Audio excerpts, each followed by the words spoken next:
Hi everyone, happy Vinayak Chaturthi or happy Ganesh Chaturthi. In this happy occasion, I am going to sing you all a special song sung by Shankar Mahadev. गणनायकाय गणदैवताय गणाध्यक्षाय धीमहि गुणशरीराय गुणमण्डिताय गुणेशानाय धीमहि गुणाधीताय गुणाधीशाय गुणप्रविष्टाय धीमहि एकदन्ताय वक्रतुण्डाय गौरीतनयाय धीमहि गजेशानाय भालचन्द्राय श्रीगणेशाय धीमहि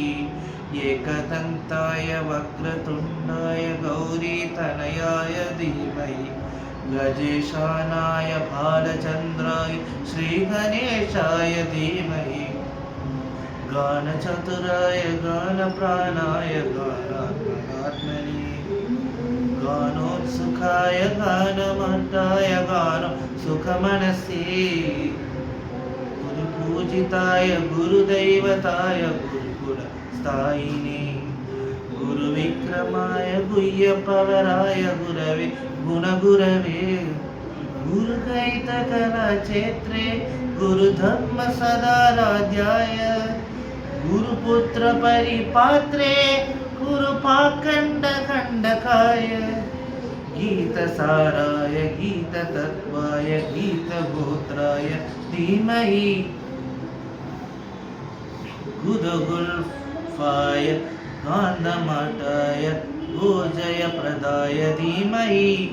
गुणाधीताय गुणाधीशाय गुणप्रविष्टाय धीमहि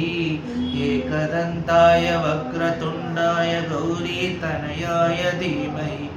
गजेशानाय भालचन्द्राय श्रीगणेशाय धीमहि एकदन्ताय वक्रतुण्डाय गौरीतनयाय धीमहि गजेशानाय भालचन्द्राय श्रीगणेशाय धीमहि